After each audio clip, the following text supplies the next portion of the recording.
Hello, dear friends. Welcome back to our one and only YouTube channel, Dharmita Bhabur. So, I hope you all are doing well. And in this lecture, we are going to talk about our next chapter. Previous લેક્ચરમાં આપણે જોયું pre task okay standard નાઇન્થના ઇંગ્લિશનું chapter number 4 okay જે હિલ્સવાળું chapter છે ને એ વાત કરીએ છીએ આપણે. સો આઈ થિંક કે એના ચેપ્ટર એક્સપ્લેનેશનની કંઈ નીડ નથી. ઓકે તમને ચેપ્ટર ઓલરેડી બધાને સમજાઈ જતા હોય છે. So we'll directly move with our vocabulary. But તમને હું સ્ટોરી કહી દઉં છું કે એ ચેપ્ટરની અંદર સ્ટોરી એક્ઝેક્ટલી કઈ રીતના છે. સો એક અબુ ચાચા કરીને હોય છે જેમણે એક બકરી પાળી હોય છે. એમને એનું નામ હોય છે ચાંદની. ઓકે સો ચાંદની જોડે એમને બહુ લગાવ થઈ જાય છે. અબુ ચાચા એકલા રહેતા હોય છે એટલા માટે એમનો એક સાથીદાર બની જાય છે. એન્ડ બહુ સારી રીતે એમને પાળતા હોય છે, બધું ખાવા પીવાનું આપતા હોય, બહુ સારી રીતે પ્રેમથી રાખતા હોય. બટ કેવું કે એને બાંધી રાખે છે એટલે એને નથી ગમતું. કોને? ચાંદનીને, જે બકરી છે એને નથી ગમતું. એને કેવું એમ ઘાસના મેદાનમાં એમ ફરવા જવા જોઈએ છે.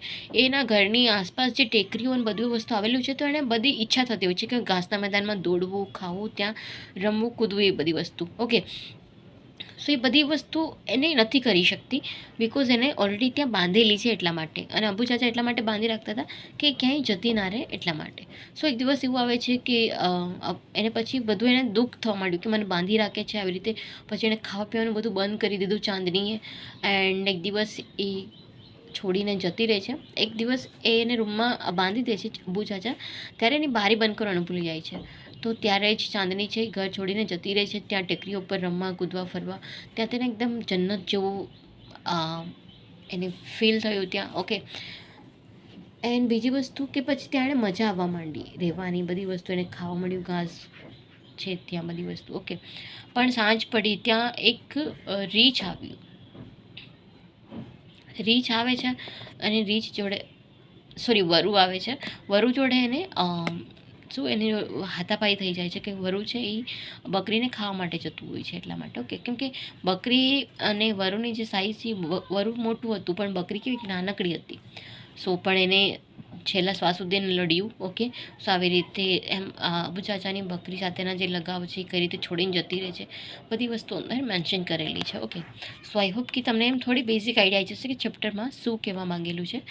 So let start with our vocabulary. Okay વોકેબ્યુલરીની અંદર ફર્સ્ટ આપણે જોઈએ છે V1, V2 એન્ડ V3 આપણે આ લેક્ચરમાં જ કવર કરીશું. ઓકે નેક્સ્ટ લેક્ચરમાં આપણે બધા કમ્પ્રિહેન્શન જોઈ લઈએ. ઓકે સો V1ની અંદર આપણને આપેલું છે put this words in the paragraph. Okay so અહીંયા કંઈક એ લોકોએ વર્ડ્સ આપ્યા છે, 5-7 વર્ડ આપેલા છે. એ વર્ડની અંદર આપણને એક પેરેગ્રાફ આપ્યો છે.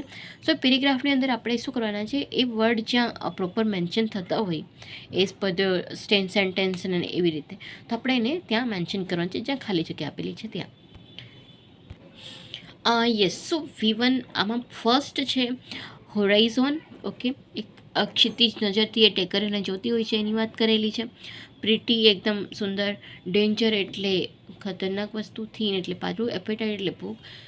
પ્રિઝોન એટલે પ્રિઝોન એન્ડ એટ્રેક્શન એટલે આકર્ષણ. હિલટોપ એટલે જે ટેકરીઓની વાત કરી છે તે ટોપનું. સો જોઈ લઈએ આપણું પેરેગ્રાફ. સો પેરેગ્રાફમાં આપણને આપેલું છે ચાંદની વોઝ, જે બકરી હોય છે એનું નામ છે ચાંદની. ચાંદની વોઝ લુકિંગ ખાલી જગ્યા. એ કોને જોયા કરે છે?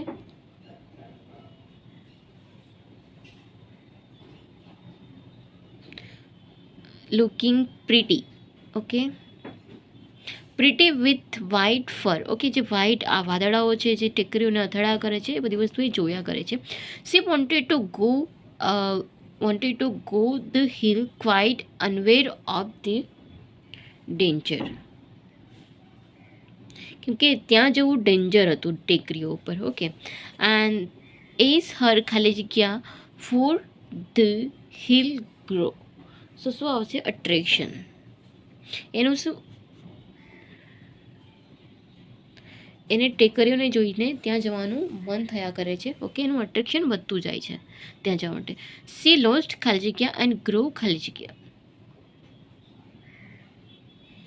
એને ત્યાં જવાનું વધારે આકર્ષણ થવા માંડ્યું. પછી એણે શું ભૂખ ને બધી વસ્તુ ત્યાગી દીધી. તો અહીંયા આવશે appetite.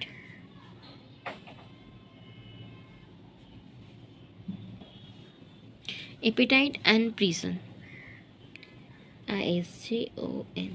Okay She felt that Abu Khan's small hut was not more than okay કે અબુ ખાનની જે નાની ઝૂંપડી છે, નાનું ઘર છે, એ એના માટે હવે ઇનફ નથી થતું. ઓકે, જે હિલ ટોપ પર છે. For her finally C reached ખાલી જગ્યા ફરથી જે ટેકરીઓ છે ત્યાં પહોંચી જાય છે. હોરાઇઝોન, સોરી, અહીંયા આવશે એપેટાઇટ, ભૂખ, અને થીન એટલે પાતળી. સોરી, આ વર્ડ આપણાથી મિસ થઈ ગયો હતો. ઓકે, એન્ડ ફિલ્ડ, અહીંયા હિલ ટોપ નહીં આવે, અહીંયા વિઝન આવશે અને અહીંયા હિલ ટોપ આવશે. ઓકે, ઓકે, હિલ ટોપ પર એ છેલ્લે પહોંચી જાય છે. એન્ડ રાઇઝિંગ અને હોરાઇઝોન. ઓકે,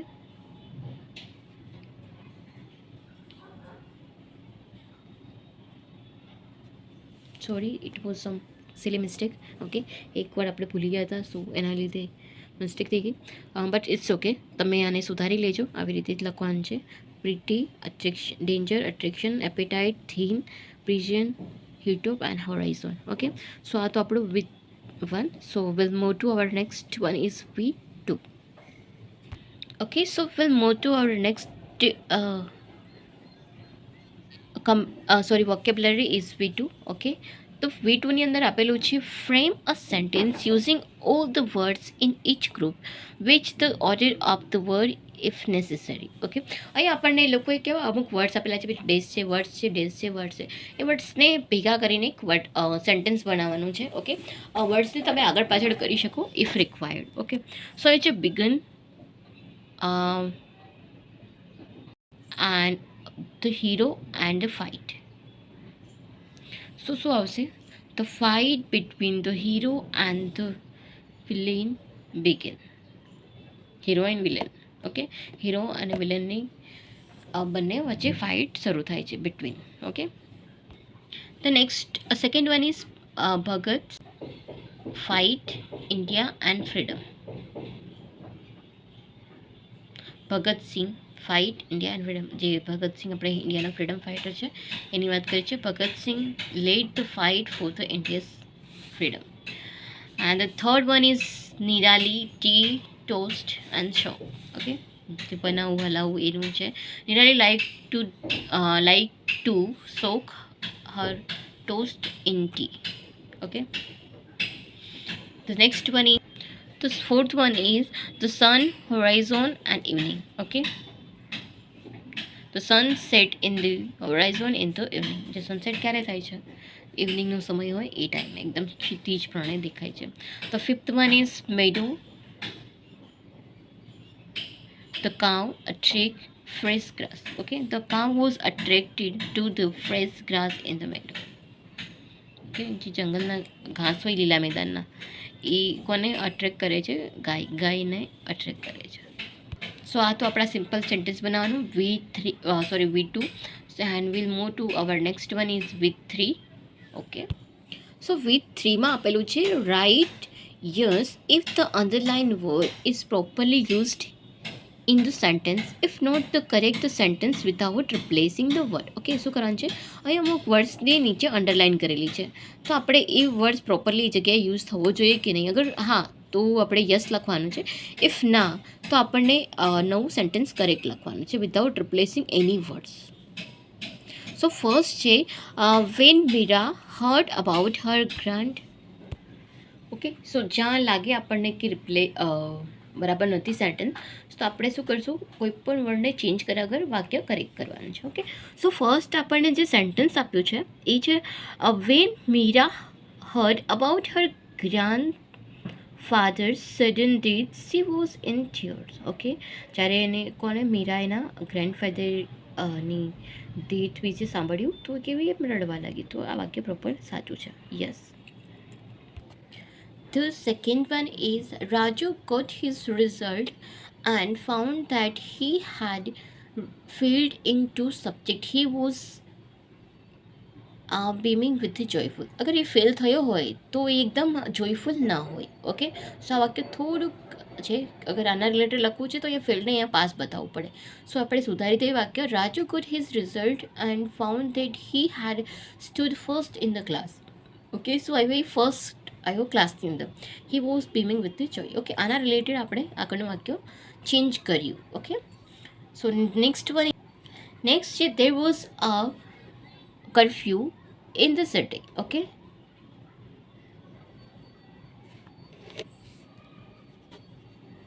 સો શું આવશે? There was all stillness around. Okay, અહીં આપણે સુધાર્યું છે stillness around. And fourth one is everything from the hill top looks very big. Very big ને કેવું દેખાતું હતું? વેરી સ્મોલ દેખાય.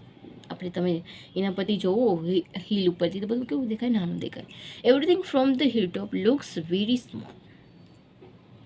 And the fifth one is I could not see clearly in the faint light.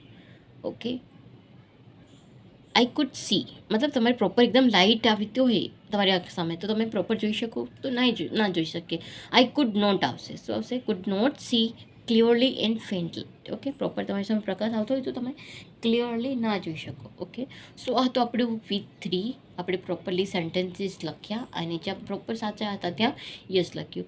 So I hope કે તમને સમજાઈ ગયું હશે. And V1, V2 and V3.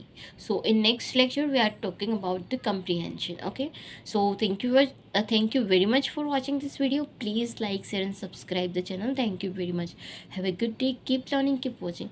Please like, share, subscribe કરવાનું ના ભૂલતા. ઓકે, તમારા ફ્રેન્ડ્સ લોકો જોડે શેર કરજો. ઓકે, કોઈ તમારો ફ્રેન્ડ્સ જે સ્ટાન્ડર્ડ 10માં હોય 11થમાં હોય તો એના પણ વિડીયોઝ આપણી ચેનલ પર અવેલેબલ છે ઇંગ્લિશના સ્પેશિયલી. ઓકે, સો એ લોકો જોડે તમે જરૂરથી શેર કરજો. So thank you very much. Bye bye. Take care.